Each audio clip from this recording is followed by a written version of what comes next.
a los organizadores de este evento, tanto a la Fundación Cultural Ángel Herrera Oria como a la Casa Editorial La Esfera de los Libros, por su invitación a participar hoy en esta presentación de la traducción al español de la obra póstuma del Papa Benedicto XVI, que es El cristianismo, un testamento espiritual, ya publicado en italiano por la editorial Mondadori. Y un saludo también muy particular a su eminencia, el cardenal Antonio María Rouco Varela, con el que tengo el honor de poder compartir este momento. En primer lugar, permítaseme señalar lo que no pretendo hacer en mi intervención, que es resumir en pocas líneas el contenido de la obra, ya que considero que sería un mal servicio a aquellos que me están escuchando y todavía no la han leído, y sería como desvelar el final de una buena película. Mi intervención pretende ser, ante todo, fundamentalmente, una invitación a la lectura detenida y calma de estas páginas por su profundidad, belleza y actualidad cultural, eclesial, teológica y espiritual. Como ya se nos ha indicado en las intervenciones anteriores, nos encontramos con una obra póstuma en la que se recogen los textos del Papa Benedicto XVI tras su renuncia en febrero del 2013, algunos de ellos de carácter inéditos o en parte nuevos, y que intencionalmente, por deseo del propio autor, debía ser publicado tras su muerte, para evitar así que pudieran ser malintencionadamente utilizados contra la intención originaria del autor, que no es otra sino fomentar la comunión eclesial.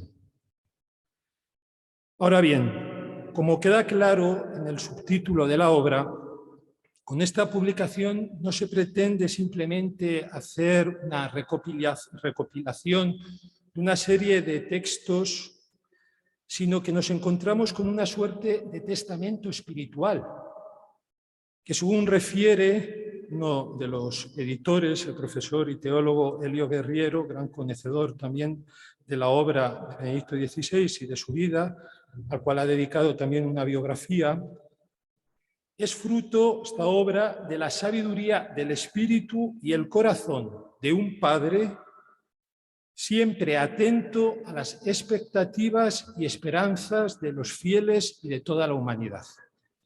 De hecho, como afirma el propio autor en el prefacio de la obra, cuando anuncié mi renuncia al ministerio de sucesor de Pedro el 11 de febrero de 2013, no tenía planes acerca de lo que haría en mi nueva situación.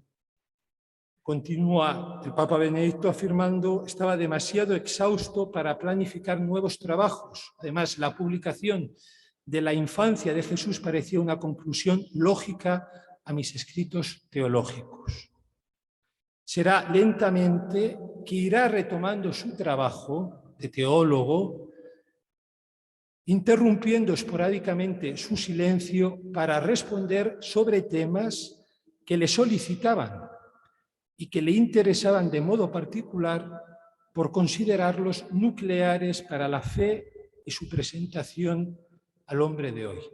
Creo que en esto encontramos, en esta obra, encontramos algo que es como una línea transversal de la obra teológica del Papa Benedicto, Joseph Ratzinger, que es la intención de ir a lo esencial, las preguntas por lo esencial de cada uno de los temas y, por tanto, dejando, digamos así, discusiones de carácter más accidental. Ciertamente, esta forma de hacer teología encierra algo que se puede afirmar no solo de este libro, como decía antes, sino de la totalidad del discurso teológico de Joseph Ratzinger, Benedicto XVI.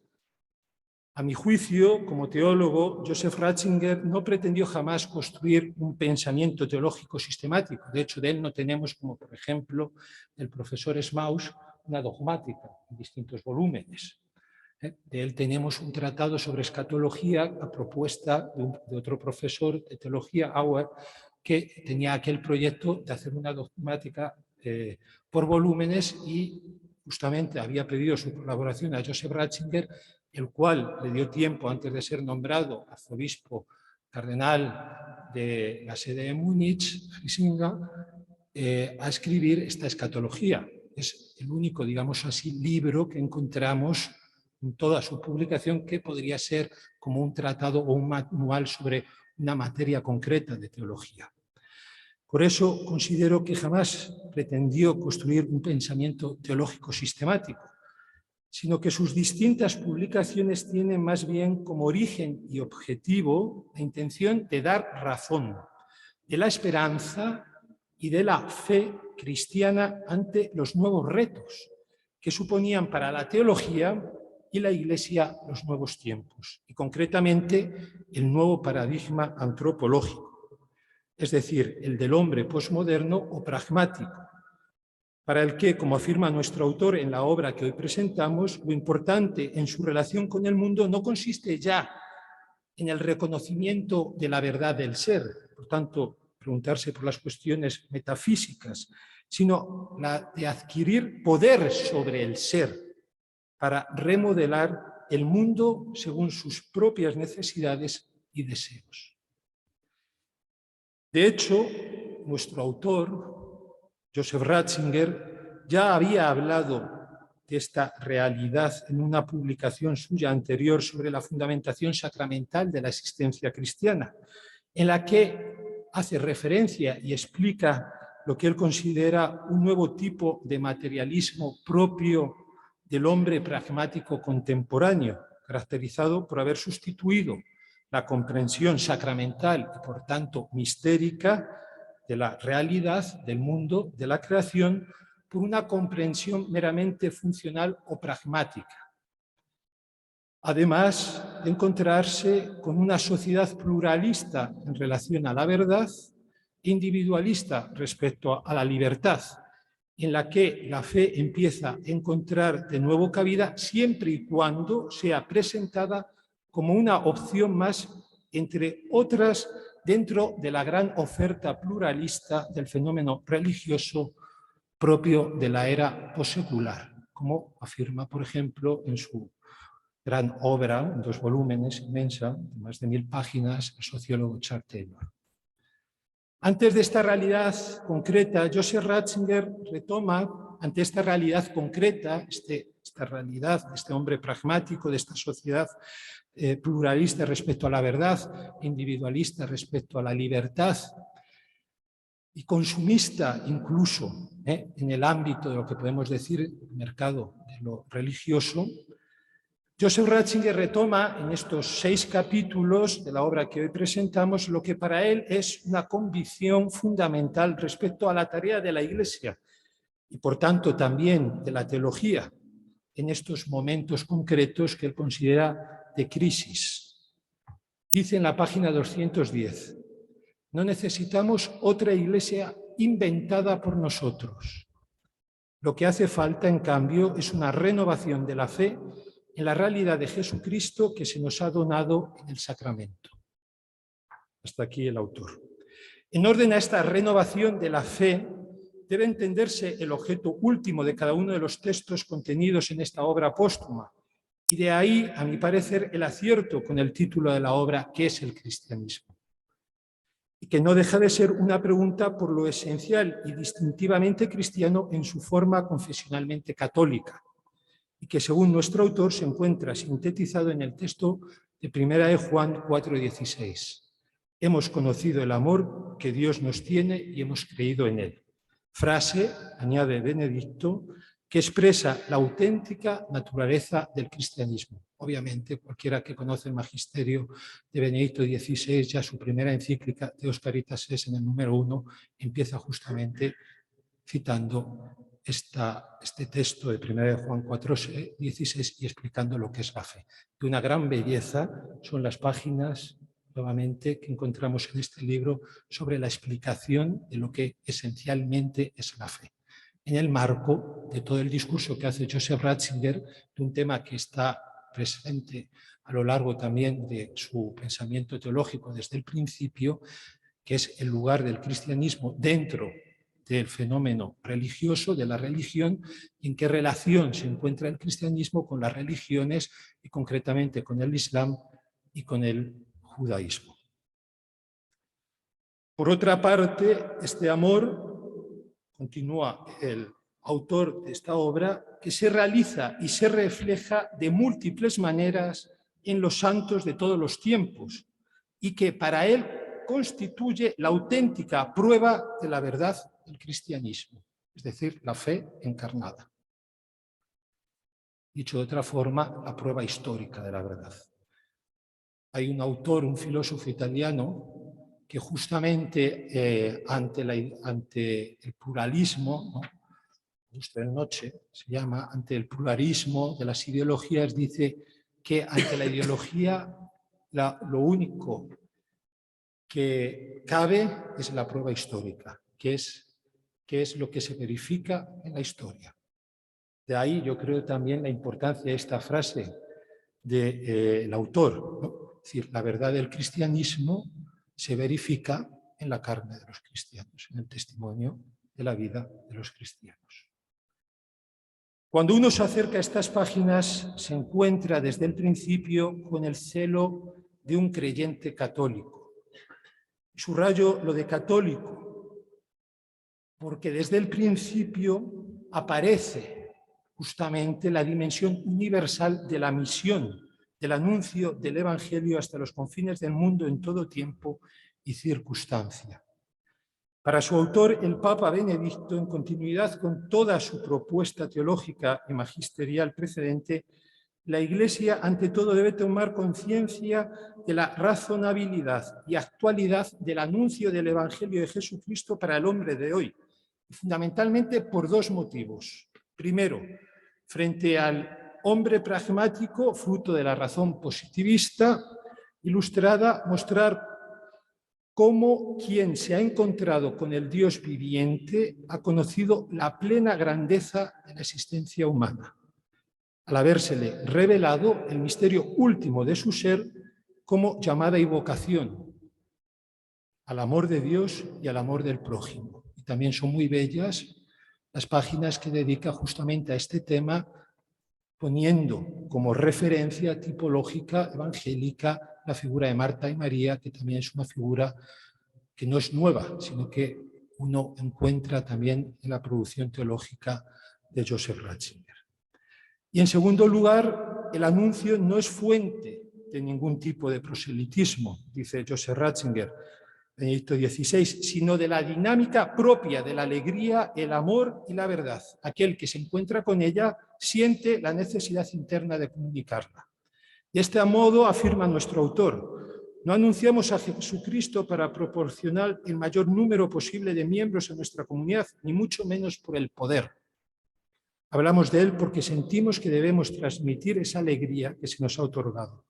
Seremos anunciadores creíbles de Jesucristo cuando lo que hayamos encontrado de verdad en lo más profundo de nuestra existencia, cuando a través de nuestro encuentro con él nos haya sido concedido la gran experiencia de la verdad, del amor y de la alegría. Página 26. De este modo, el encuentro con Jesucristo constituye para el Papa Benedicto, a lo largo de todas las páginas de esta obra y en los distintos temas que en ella se aborda, ese encuentro definitivo con la verdad, con mayúscula, que tiene la capacidad de recapitular todas las cosas en el amor de Dios. Por eso el acontecimiento de Cristo constituye para nuestro autor el lugar de la revelación definitiva de Dios al hombre, y en la que el hombre conoce plenamente el significado y sentido último de su existencia, la comunión con el Dios unitrino revelado en Jesucristo. Desde este misterio replantea Joseph Ratzinger, Benedicto XVI, temas ya conocidos en su obra teológica y magisterial, como es el tema del pluralismo religioso, la relación entre el cristianismo y el judaísmo, a la luz justamente de la lectura cristológica o neumatológica de la Escritura, la relación entre el Antiguo y el Nuevo Testamento, en esta forma de relación recíproca, donde encuentra en Jesucristo justamente la plenitud del Antiguo Testamento y a la vez el Nuevo Testamento encuentra en el Antiguo Testamento las promesas que deben ser cumplidas justamente en la carne de Cristo, como el Mesías. El misterio de la Iglesia a partir del sacramento de la Eucaristía, esa eclesiología eucarística tan propia de nuestro autor, el carácter sacrificial de la misa, en esa diferencia entre la cena protestante y la Eucaristía, abordando justamente en este punto el porqué del sí o el no a la cuestión de la intercomunión, ya que, como bien explica también Joseph Ratzinger, no es una cuestión de diálogo, sino que es una cuestión de una diferencia esencial entre lo que la Reforma y concretamente Lutero entiende bajo el concepto de cena con lo que el católico entiende con el concepto de Eucaristía. Ya la diferencia está entre un paradigma sacramental de la fe, un paradigma que podemos decir antisacramental o asacramental de la fe. El tema de la justificación por la fe, el carácter sacerdotal del ministerio ordenado o el sentido de la moral católica y su camino de renovación al tratar las cuestiones de fondo del escándalo de los abusos en la Iglesia. Decíamos al principio que Joseph Ratzinger no tuvo nunca la intención de elaborar un sistema teológico. Sin embargo, sí podemos concluir diciendo que a la luz del conjunto de su obra teológica, como pone de manifiesto también esta publicación póstuma, y como ya algún especialista ha afirmado, nos encontramos con un desarrollo orgánico, sinfónico y unitario de su reflexión sobre la fe y la doctrina cristiana, donde todo gira en torno a los mencionados amor, verdad, belleza encarnados en la persona de Jesucristo. A la pregunta ¿qué es el cristianismo? Consideramos que se podría responder con Benedicto XVI, la vida del cristiano que se convierte en medio del mundo por su participación eclesial en los sacramentos, eminentemente por medio de la Eucaristía, en signo visible del misterio salvífico de un Dios que es Logos y Caritas para el hombre, al conformar su libertad con la obediencia pascual del Hijo que encuentra la voluntad del Padre, en lugar desde donde autodeterminar por el Espíritu su libertad filial. Esta presencia cristiana permite, según nuestro autor, devolver al tiempo su sello sacramental y resolver la paradoja de una libertad que ontológicamente es incondicional o deseo de eternidad, pero que se vive históricamente en la fragmentación y contingencia del tiempo y del espacio. En definitiva, el testimonio de los mártires cristianos es, según Benedicto, la respuesta en acto a la pregunta sobre qué es el cristianismo y, por ende, sobre qué es la verdad. Muchas gracias por su atención.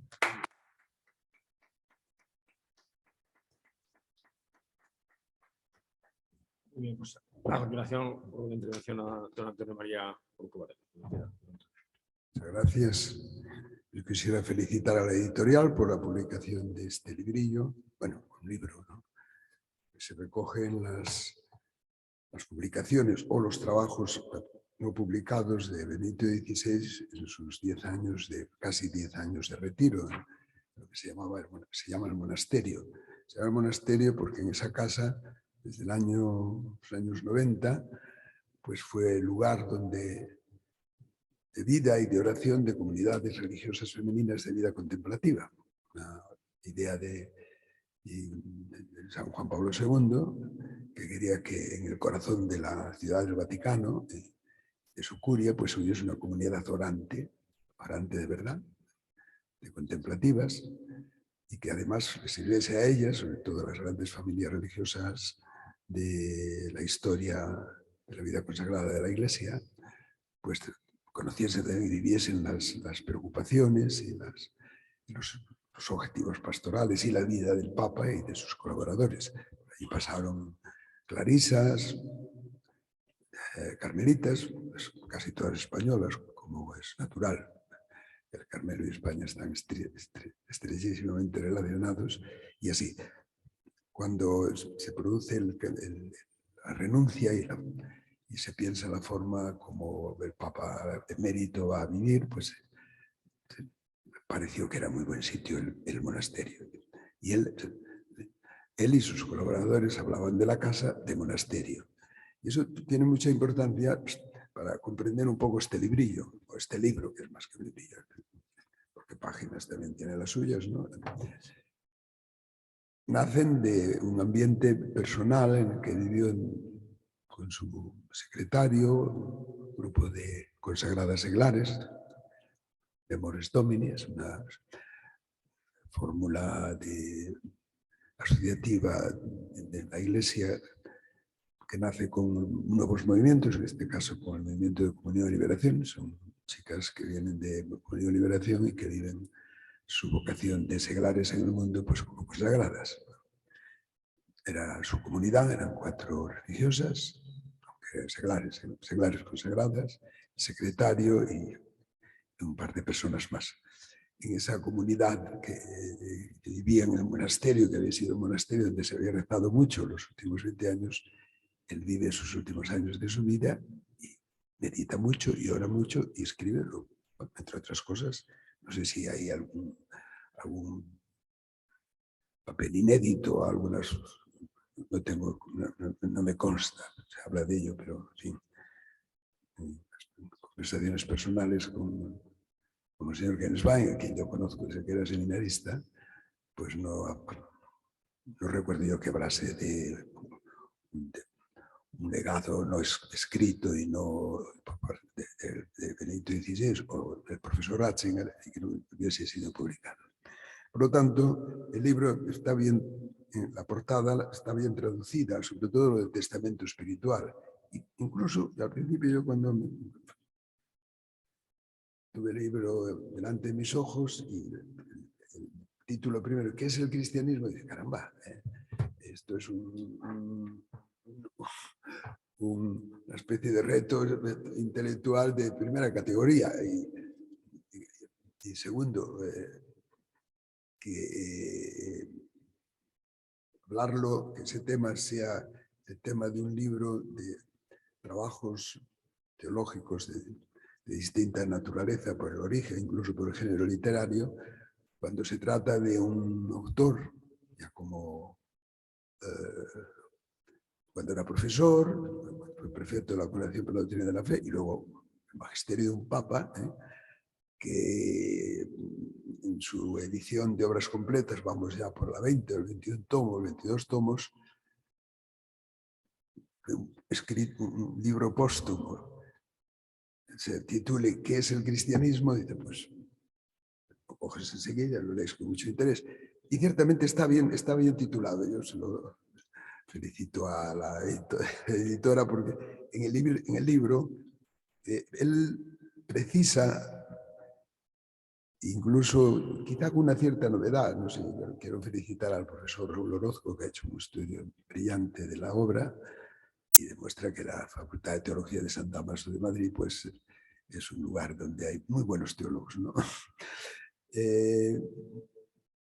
En el capítulo dedicado a los temas de teología dogmática, sobre todo el artículo dedicado al sacerdocio católico y el significado de la comunión, precisa en estos 2 temas su pensamiento e incluso yo diría su magisterio, de una manera bellísima. No solo bellísima literariamente, sino bellísima intelectualmente y sobre la base de un estudio muy preciso diríamos, de la problemática histórica, tanto ritual, de la evolución de la liturgia, en el caso de la concedión del sacerdocio y de la comunión eucarística, en el caso de la comprensión de lo que es la misa, y también desde el punto de vista pastoral. Recomiendo mucho a los autores, a los lectores, que por ejemplo van a misa con frecuencia, que lean el significado de la comunión,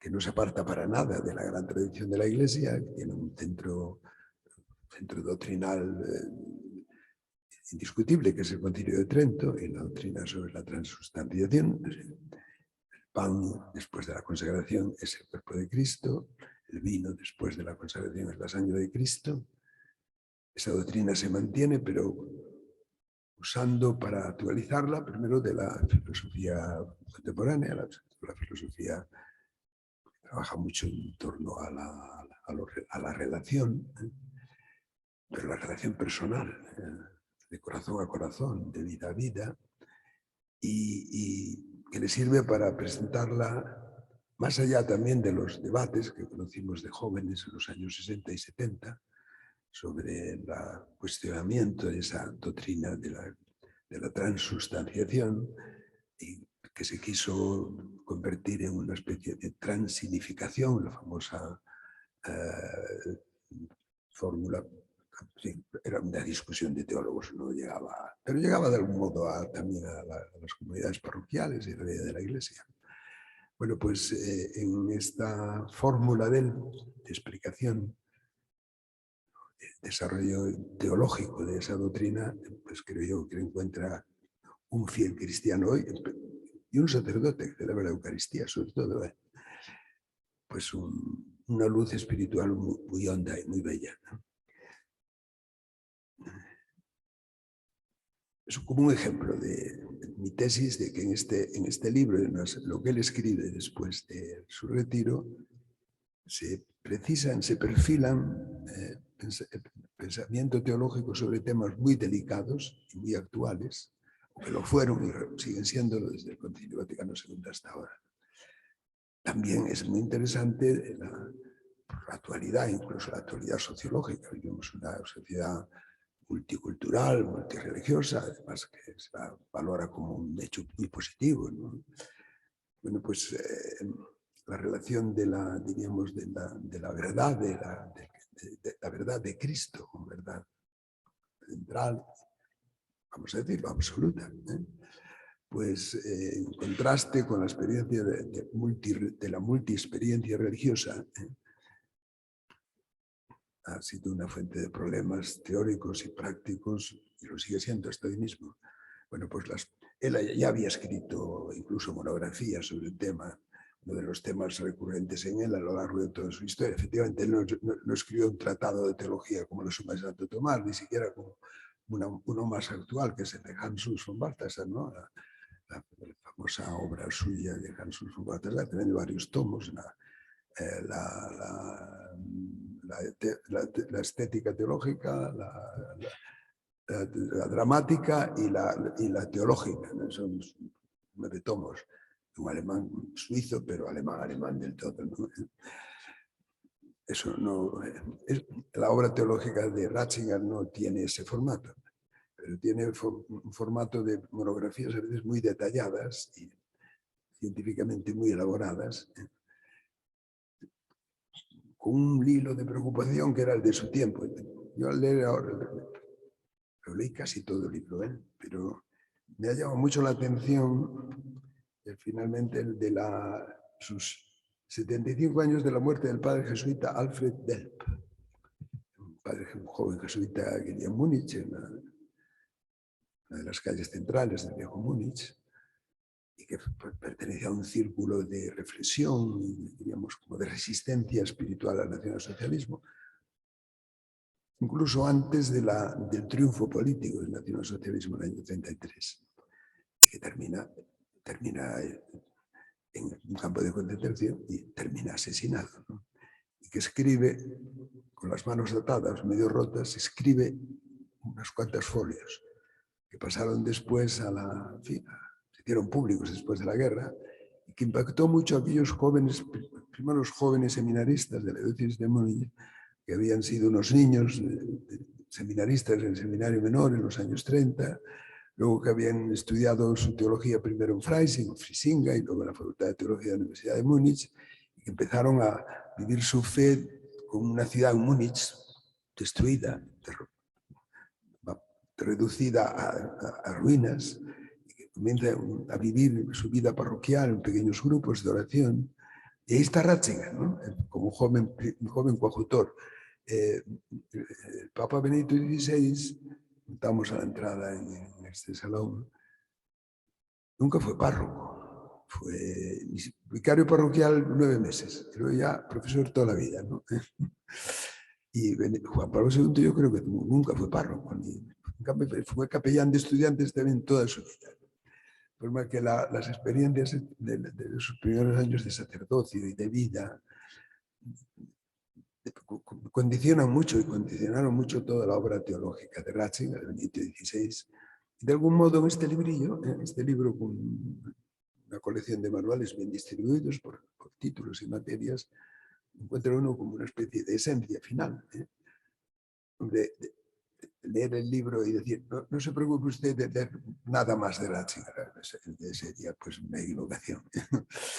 Pero desde luego, el que no haya nunca nada de su obra, Jesús de Nazaret, que lo publicó la misma editorial, pues se entera de cosas, y además de una forma muy actualizada. Por ejemplo, su gran pregunta: ¿por qué soy yo cristiano? ¿Por qué creo?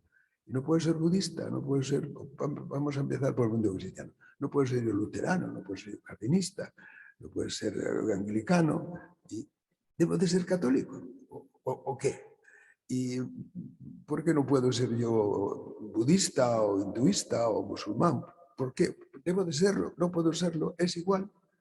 Pues encuentra una respuesta bien luminosa en el primer capítulo del libro. Y luego, si uno se pregunta, bueno, ¿y qué pasa con...? Estamos en un momento en que ha surgido un nuevo antisemitismo, una cosa curiosa, en Europa. En fin, para los que somos de la generación inmediatamente después de la guerra, tenemos un cuidado sumo en no caer en ese pecado histórico. Efectivamente, tiene que ver con formas no verdaderas de vivir la fe cristiana, y que ahora vuelve otra vez a haber una especie de... La política juega en esto un papel muy importante, pero bueno, por ejemplo, que quiera conocer a fondo cómo hay que dar una buena explicación, y cómo hay que darla y vivirla al problema del antisemitismo y de su superación, también encontrará una buena ayuda en el libro, en lo que él escribe después durante sus años de oración y de monasterio en Roma, ¿no? En el Vaticano. Y lo que decía hace un momento, si quiere saber qué es ser cura, de verdad, pues que lea el sacerdocio católico, el significado de la comunión. Toda la problemática que hemos vivido estos años hasta hoy mismo encuentra luz en estas páginas últimas de Benedicto XVI. Y yo creo que están además muy vividas por él. Estos años del monasterio, pues dentro de su vida era la misa diaria y la Eucaristía diaria. Y yo creo que les predicaba todos los domingos, no todos los días. A los que con tanta facilidad predicamos todos los días, pues nos da un poco de vergüenza. Porque lo que él sabía de teología era inmenso, ¿no? Y pues cuidaba tanto la homilía que solo los domingos. Eso quizá habría que publicarlo. A lo mejor las homilías sí que están pendientes, las homilías del monasterio, de los domingos del monasterio, están por publicar. Sería interesante la publicación. No sé yo si una invitación aquí a alguien. Y luego, pues, el escándalo de los abusos. El estudio que hace del problema es, yo creo que acierta en el 100%. Por lo menos los que hemos vivido como estudiantes y jóvenes profesores, ya casi me parece que de los presentes vamos 2 o 3 nada más, los que nos tocó vivir los años 60, el mayo del 68, el post-68, en fin, toda la revolución, las distintas facetas, desde la más personal y sexual hasta la más hasta la maoísta, pues todo ese ambiente y ese mundo pues lo ilumina él muy a fondo, de la experiencia vivida desde su gran personalidad espiritual, intelectual y teológica en el tema temas de teología, y luego tiene un artículo, un discurso de él con 100 años del nacimiento de San Pablo II que es conmovedor, ¿no? La relación personal, hemos vivido un poco en ese mundo, con un alemán, que llegase a tener una amistad tan honda con un polaco, y que un polaco lo tuviese con un alemán, un polaco que había pasado por una situación terrible de aniquilamiento de su patria, de casi detención y prisión en un campo de concentración cualquiera de la Polonia ocupada por el ejército nazi. Con una vocación sacerdotal que le surge de una vida medio poética, medio literaria, medio filosófica. Pues Juan Pablo II lo estudió Derecho. Y que después llega un momento, en fin, se es ordenado sacerdote, obispo, arzobispo de Cracovia. Yo recuerdo perfectamente la tarde en que fue elegido Papa Juan Pablo II. Servicio de la Obisposidad de Santiago, iba de camino con mi coche para confirmar en una parroquia de la Ría de la Coruña, San Pedro de Nos, y oigo ya el anuncio por la radio. Tenemos Papa, eminentísimo, un dominum, cardinal en Voitiva. Y dije, Dios, tenemos un Papa de África, ¿eh? Es un Papa africano. Y llego a la parroquia y le digo a los sacerdotes, tenemos un Papa africano. Y además sonaba bien, ¿eh? No creas, en aquel ambiente siempre de eternas novedades de los años 60 y 70, sonaba perfecto. Un Papa africano era lo que necesitaba la Iglesia. Después, al terminar la misa, viene otro y dice, no, que es un Papa polaco. No tenía idea. Hacía 20 años que andaba yo por esos mundos, esas geografías centroeuropeas, más bien las del telón de acero para acá que las del telón de acero para allá, que era un telón impenetrable. Pero cuento esta anécdota para decir cómo un polaco, es desconocido, ¿no? Una historia sacerdotal y espiritual tan original y tan pasada por la cruz. Y medio poeta, medio autor de obras teatrales, actor, capellán apasionado de los jóvenes polacos que vivían en la resistencia, ¿no? Y que hace una tesis doctoral sobre la filosofía de la ética de los valores, ¿no? Y lo eligen Papa, porque tiene juega un papel muy importante en la redacción de los esquemas que van después a terminar siendo la constitución pastoral sobre la Iglesia en el mundo de nuestro tiempo del Concilio Vaticano II. Un alemán que pues había pertenecido a su pueblo, ¿no? Era bávaro. Los bávaros son alemanes especiales, naturalmente, ¿no? O sea que no son prusianos, es una cosa evidente. Un bávaro no es un prusiano. Los dos son alemanes, pero muy distintos. Y que llegasen a tener una amistad tan honda, es una página muy hermosa de la historia de la Iglesia y de la historia contemporánea de la Iglesia, que se revela y se descubre leyendo 100 años del nacimiento de San Juan Pablo II. En fin, yo termino ya mi intervención, he hecho un elogio de la publicación, y he puesto cientos de interés para los que la puedan leer y, en fin, el deseo de un servidor es que se venda mucho y que se lea más. Y segundo, que en la segunda edición, pues que se perfile la traducción, que es una traducción del italiano, que a su vez es una traducción del alemán. Benedicto XVI no ha escrito nada si que no fuese en alemán y algo en latín, y nada más. Nada más. Él decía que él solo dominaba dos lenguas, el alemán y el latín. Pues para los que, en fin, se atreven a la multiplicidad de lenguas no babilónica, pues es una buena invitación para saber cómo hay que trabajar. Así que muchísimas gracias y una buena.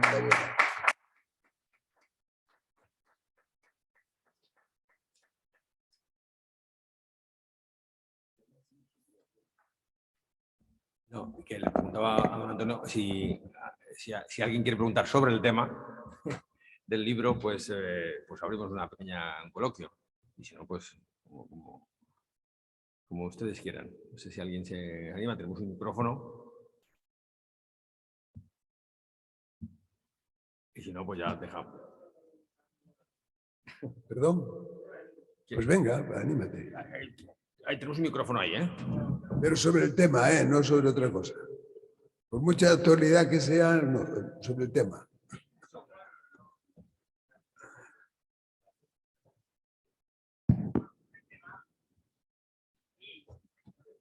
Bueno, Sobre el tema del libro. Los temas y los temas del libro, sí. sobre el libro. Sí. Porque yo leí dos textos que aparecen en el libro antes de que se publicase el libro, que son el de los abusos, que él lo publica antes, y el del sacerdocio, que lo publica también antes, aunque aquí está ampliado. Sí, pero notablemente ampliado. Más que ampliado, precisado. Bueno, ampliado también, pero precisado. O sea, la precisión teológica es mayor. Diríamos, es un texto menos espiritual, por entendernos, y más un texto teológico, en el sentido más estricto de la metodología del pensamiento teológico. Pero que es muy enriquecedor. Y yo creo que los dos textos él los publica a tenor de unas discusiones o unas situaciones que se dan ahora en la iglesia actual. O sea, que él sale, Sí, ¿no? ciertamente, sí. Eso es así. Mi pregunta es, y esto es lo que del pero, que a lo mejor no me la quiere, pero Benedicto decía mucho que había habido dos concilios, el concilio de los medios y el concilio Sí. de verdad. Entonces, mi pregunta es si no tendemos un poco a vivir también una situación parecida ahora, en estos últimos 10 años quizá, de lo que nos cuentan los medios y lo que nos pasa de verdad, y por eso Benedicto sale un poco al paso de esto, a esclarecer un poco la realidad. Y si no le parece a usted que la Iglesia eso lo debería abordar de una manera, no sé si más adecuada en cuanto a cómo los medios abordan la realidad eclesial hoy en día, que a veces juegan con eso para sacar conclusiones distintas. Hombre, no sé si me he pasado. Pues yo no quiero hacer juicio de los medios, porque no es el tema. Sí, puedo referirme a la... Más incluso sobre la Iglesia, porque a mí Bueno, me llamó... los servidores de una generación que yo fui ordenado sacerdote del año 59. El mes de septiembre me fui a Alemania para continuar mis estudios. Toda la década de los 60 prácticamente la pasé en Alemania. Vine a España el curso 69, 88, 69, plena efervescencia revolucionaria universitaria, que nos llevó a la Pontificia de Salamanca, el curso 69-70, tener que cerrar la universidad en el mes de noviembre y abrirla en el mes de mayo. O sea que, y después unos años de, en fin, decían de lota continua, de lucha continua, ¿no? hasta muy entrados los años 70. Bien, efectivamente se jugaba la interpretación del Vaticano II. Y con la experiencia personal de uno, no sea una gran experiencia, pero bueno, es la que es. Ese juicio de Benito XVI, que lo hace ya después del día de que renuncia, una conversación, un encuentro que tiene con párrocos de Roma que le preguntan por el posconcilio, entonces él hace esa distinción. Ha habido un concilio, el de verdad, que tenía lugar en la Basílica de San Pedro y en los locales aledaños donde se reunían las comisiones del concilio y el concilio de los medios. El Vaticano II fue un tema de enorme repercusión en el mundo informativo de los años 60. Eran noticias de primera plana en todo el mundo. Y evidentemente leer un artículo de periódico es más fácil que leer un texto del concilio, ¿no? Incluso para los periodistas. O sea, pues, entonces, léete la Constitución de Lumen Gentium, son 70 páginas. Claro, el Concilio Vaticano II, desde el punto de vista del género literario, fue un concilio muy original. No concentró su doctrina en cánones, proposiciones firmes y claras. Lo que hizo es exposiciones. Entonces, informar sobre exposiciones exige de los informadores, primero, tiempo, segundo, lectura y tercero, un buen trabajo de síntesis, primero de análisis y luego de síntesis de los documentos. Evidentemente, en la opinión pública y para la opinión pública se impuso la versión periodística, que muchas veces no tenía poco que ver con lo que efectivamente enseñaban los textos. Y diríamos, esa diastasis, o como se quiera llamar, o diacronía, pues sigue viva. Y la tentación de utilizar el concilio pro causa mea, eso es así. Dice, lea usted el texto, vamos a hablar del texto. A ver, no. En fin. La interpretación hermenéutica previa se impone. Yo quiero que el concilio diga lo que me interesa a mí que diga. Pues siempre sacas un texto de 100 líneas, de miles de líneas, de cientos de páginas, pues te sacas de tres líneas un párrafo que te avala tu tesis. Pero has deformado el texto y no te has enterado de lo que decía. Gracias. No sé si alguien más que quiere intervenir.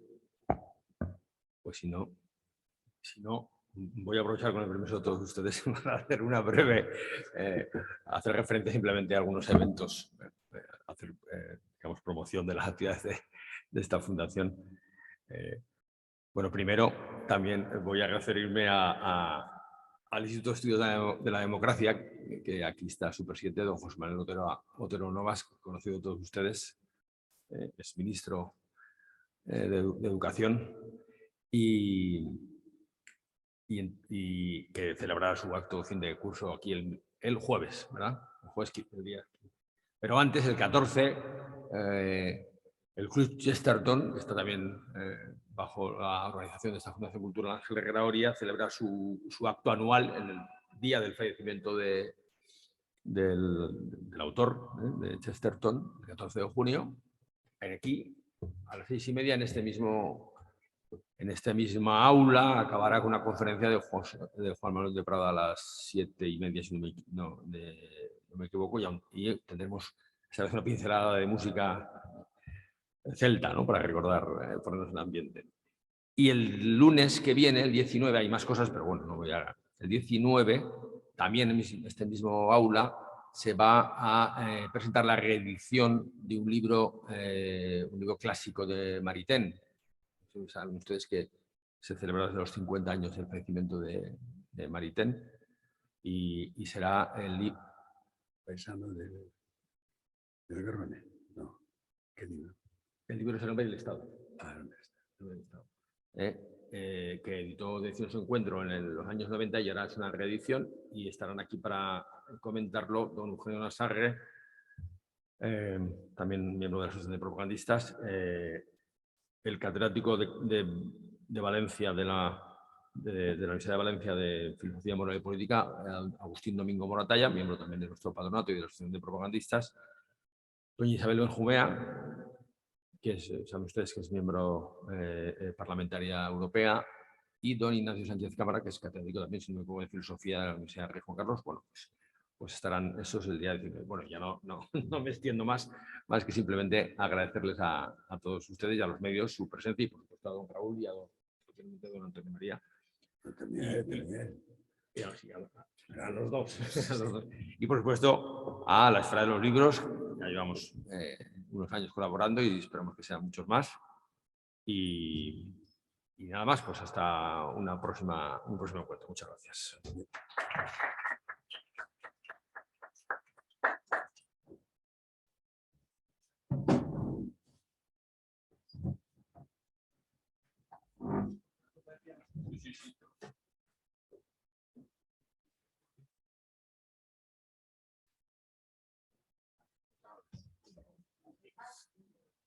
Muchísimas gracias por colaborar.